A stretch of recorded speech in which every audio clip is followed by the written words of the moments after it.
축복이라고 하는 제목으로 말씀을 나누도록 하겠습니다. 오늘 우리가 묵상하게 될 본문의 말씀은 신명기 28장 1절 한 절 말씀입니다. 한 목소리로 같이 읽도록 하겠습니다. 내가 내 하나님 여호와의 말씀을 삼가 듣고 내가 오늘 네게 명령하는 그의 모든 명령을 지켜 행하면 네 하나님 여호와께서 너를 세계 민족 위에 뛰어나게 하실 것이라. 아멘. 동서고금을 막론하고 누구나 어디에서나 복이라는 단어를 굉장히 좋아합니다. 그게 정상입니다. 이상한 게 아닙니다. 그것을 이상하게 여기는 그 자체가 바로 이상한 것입니다. 우리 가운데 복 있는 사람이 되는 것이 싫은 사람이 있습니까?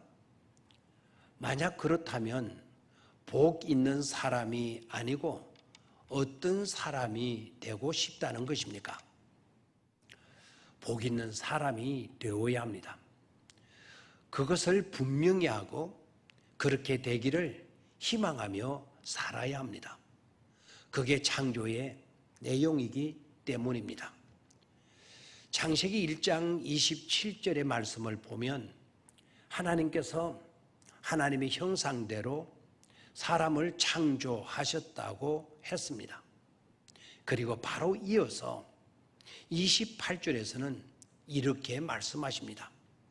하나님이 그들에게 복을 주시며 하나님이 그들에게 복을 주시며 라고 했습니다. 눈이 번쩍 떠지고 가슴이 뭉클해지는 말씀이 아닐 수가 없습니다. 그리고 그 복의 내용을 밝혀주십니다. 생육하라는 것입니다. 번성하라는 것입니다. 땅에 충만하라는 것입니다.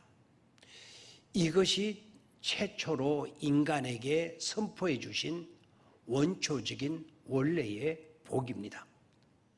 그런데도 대개 기독교인들은 이 사실보다는 원죄에 집착하는 경향이 많습니다. 사람이 하나님의 말씀에 불순종하여 죄를 범한 것에 사로잡히고 있습니다. 즉 창세기 3장의 말씀을 창세기 1장 말씀보다 우선하고 있는 것입니다. 그런데 분명히 아셔야 합니다. 원죄의 문제보다 축복이 분명히 먼저였습니다. 하나님은 죄로 시작하시지 않고 축복으로 시작하셨다는 말씀입니다. 이것이 은혜와 복이요 사랑이었습니다. 먼저 복을 명령하셨습니다. 먼저 복입니다. 모든 복은 하나님에게서 나오기 때문에 하나님에게서 시작됩니다. 즉 하나님의 작품입니다. 하나님은 가장 먼저 그 복으로 시작하시죠. 복은 하나님으로 말미암기 때문인 것입니다. 또한 그것이 하나님의 뜻이었으니까 말입니다. 죄로 인한 심판이 아닙니다.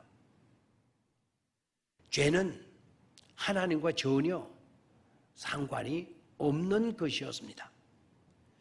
죄는 분명히 하나님에게서 시작된 것이 아니라 사탄의 유혹에 빠진 사람으로부터 시작된 것입니다. 못쓸 사탄으로 말미암아 사람이 죄의 시조가 된 것입니다. 너무나 안타깝고 비극이었습니다. 하나님의 근본적인 뜻은 복으로 역사를 펼쳐가는 것입니다. 모든 피조물 안에는 하나님의 아름다움과 복이 깃들여져 있습니다. 그런데도 사람들은 엉뚱하게 찌든 삶을 살아가고 있습니다. 이게 문제인 것입니다. 하나님이 닦아 놓으신 축복의 고속도로 은혜의 산책로로 달리지 않고 자신이 닦아놓은 저주와 고통과 시기와 다툼의 고속도로로 치닫고 있는 것입니다. 하지만 하나님은 그것마저도 그냥 두시지 않으셨습니다. 저주와 고통과 죽음으로 치닫던 죄인들의 고속도로를 의의 고속도로로 비아 돌로로사로 십자가의 길로 생명의 길로 구원의 길로 바꾸어 놓아 주셨습니다. 이제 원래의 복으로 돌아가야 합니다. 예수님께서 회복해 놓으신 그 고속도로로, 그 산책로로 나아가야 합니다. 하나님이 닦아 놓으신 고속도로로 달리고 은혜의 산책로로 거닌다는 것은 하나님의 말씀을 삶과 조심 있게 듣고 묵상하며 구속의 은총에 감격하며 그 말씀을 따라 살아가는 것입니다. 그 안에 샬롬이 있습니다. 그 안에 뛰어난 복이 있습니다. 그 안에 너와 나 우리의 복이 있습니다. 그 안에 들어가도 복을 받고 나아가도 복을 받는 길이 있습니다. 그 안에 안전이 있고 많은 사람에게 유익을 주는 영향력 있는 삶을 살아갈 수 있도록 합니다.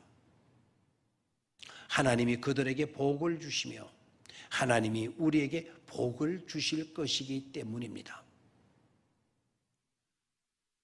복은 하나님께서 시작되었고 죄는 우리로 말미암아 시작되었습니다.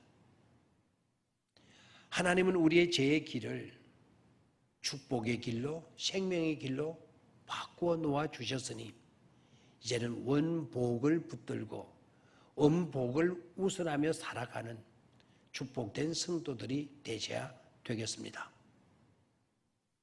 감사합니다.